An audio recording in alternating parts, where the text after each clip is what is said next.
Hello everyone, welcome to channel learn with ease. आज का topic है इश्यू ऑफ डिबेंचर्स और हम सॉल्व करेंगे question number 22 chapter 9 TS Grewal की बुक से class 12 accounts. Online sessions online classes के लिए आप मुझे स्क्रीन पर दिए गए इस नंबर पर व्हाट्सएप कर सकते हो अपना नाम और क्लास। अगर आप टीएस ग्रेवाल के साथ साथ डीके गोयल बुक को फॉलो कर रहे हो तो चैनल की प्लेलिस्ट को क्लिक करो, आपको न्यू एडिशन के सॉल्यूशंस अपलोडेड मिलेंगे। साथ में ही कम्युनिटी सेक्शन में एमसीक्यूज मिलेंगे क्विज की फॉर्मेट में और एमसीक्यूज के सॉल्यूशंस शॉर्ट्स में। तो बहुत कुछ है चैनल पर, विजिट द चैनल। अच्छा लगे तो शेयर और सब्सक्राइब जरूर करना। क्वेश्चन में कहा है कि आप रामा लिमिटेड एक कंपनी है जिसने कृष्णा लिमिटेड कंपनी की एसेट्स और लाइबिलिटीज को टेक ओवर किया, जिसके लिए हमने परचेज कंसिडरेशन मतलब कितना पैसा हमें देना है इस चीज को खरीदने के लिए वो डिसाइड किया है। सेटलमेंट हुई है 60 लाख रुपीस। अब ये जो पेमेंट की जा रही है वो रामा लिमिटेड कैश से पेमेंट नहीं कर रही, उसकी पेमेंट वो अपनी कंपनी के डिबेंचर्स उसको अलॉट करके कर रही है। तो आपको जर्नल एंट्रीज बना। तो सबसे पहले समझो, हमने land and building, furniture, stock, ये तीन एसेट्स को खरीदा। तो इन तीनों की टोटल क्या हो गई? 65 लाख। इन तीनों का टोटल 65 लाख की हमने एसेट खरीदी। क्रेडिटर्स आपकी लाइबिलिटी है जिसकी पेमेंट कृष्णा लिमिटेड को करनी थी, अब कृष्णा लिमिटेड की जगह रामा लिमिटेड को करनी है। तो एक तरह से ये कृष्णा लिमिटेड की तरफ से पेमेंट रामा लिमिटेड कर रहा है, तो 7 लाख रुपए कृष्णा लिमिटेड को ही तो पे कर दिए।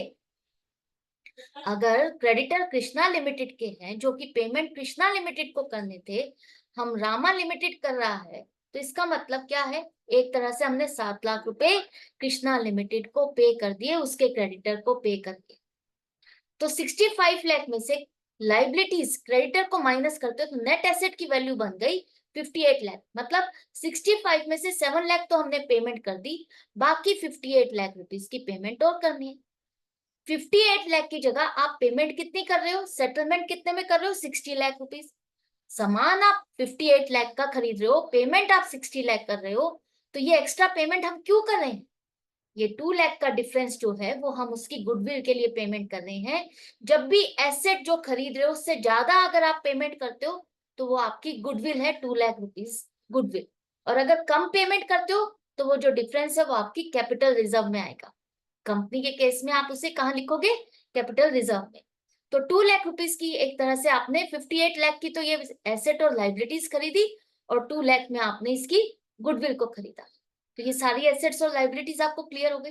पेमेंट हमको 60 लाख की करनी है, जिसमें हमारा एक डिबेंचर 100 रुपए के हिसाब से अगर है, हमारा एक डिबेंचर जिसकी फेस वैल्यू 100 रुपीज है, लेकिन हम उसकी वैल्यू प्रीमियम के साथ लगा रहे हैं।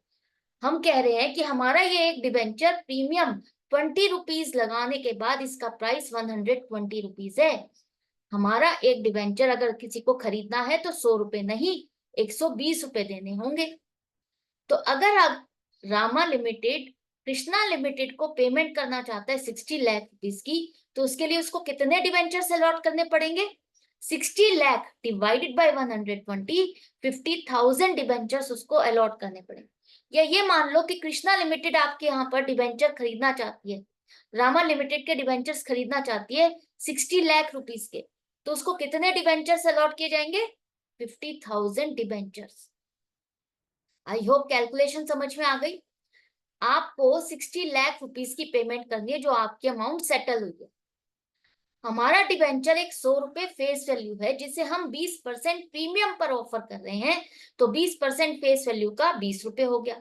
तो total amount, total issue price हो गया आपका 100 प्लस 20, 120।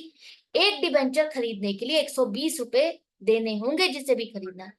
तो इस हिसाब से हमारे 60 लाख की पेमेंट के लिए हमें कितने डिबेंचर्स उसे अलॉट करने हैं? 60 लाख अपॉन 120, 50,000 डिबेंचर। एंट्री देखो, जो भी एसेट आपने खरीदी, अगर आपको नाम दिया है अलग अलग तो उसी नाम से आप अपनी बुक्स में रिकॉर्ड करोगे।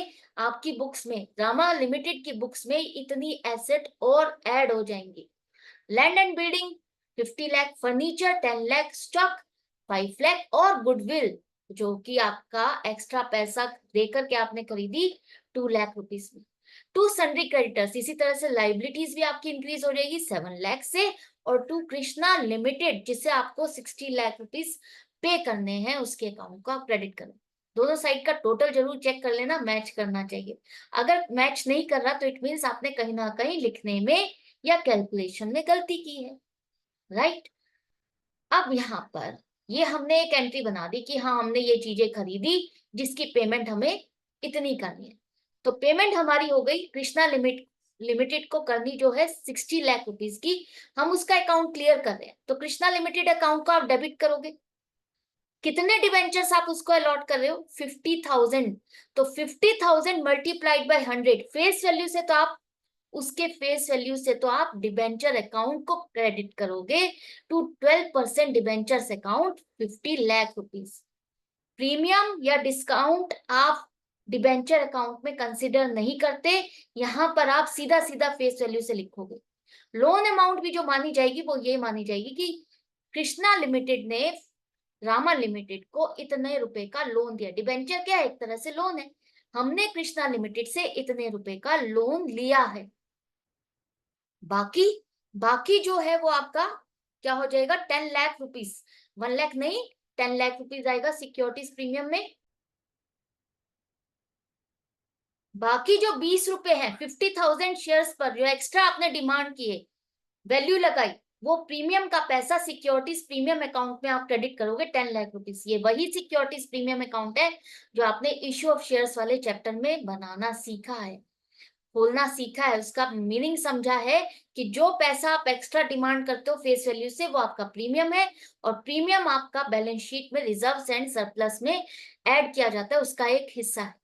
इसकी अकाउंटिंग और दूसरी शेयर कैपिटल हो या डिबेंचर, इन दोनों की अकाउंटिंग अलग है। क्या ये लोन में ऐड होता है? नहीं, लोन में आपका सिक्योरिटीज प्रीमियम अकाउंट ऐड नहीं किया जाता। लोन आपका 50 लाख रुपीस का ही माना जाएगा जिस पर आप इंटरेस्ट कैलकुलेट करोगे। सिक्योरिटीज प्रीमियम अकाउंट को कंपनी अपने कैपिटल लॉस को एडजस्ट करने के लिए करती है। तो अब आपके दिमाग में जो डाउट चल रहा है वो ये कि हमने जो पैसा कृष्णा लिमिटेड से लिया या देना है, हमें 60 लाख रुपीस देना है, हम तो उसको डिबेंचर्स 50 लाख के दे रहे हैं। तो एक बात थोड़ा सा प्रैक्टिकली सोचो, अगर आप किसी को डिबेंचर 120 रुपए के हिसाब से इशू कर रहे हो, अलॉट कर रहे हो, तो रिडीम भी आप डेफिनेटली इससे ज्यादा में ही करोगे। रिडीम मतलब रिपेमेंट आप 120 या 120 से ज्यादा करोगे।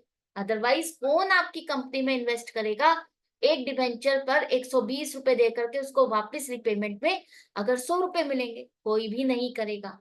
तो इस हिसाब से एक तरह से जो आपको कृष्णा लिमिटेड को पेमेंट करनी थी, आपने पेमेंट तो नहीं की, उस पेमेंट को आपने डिबेंचर्स में कन्वर्ट कर दिया।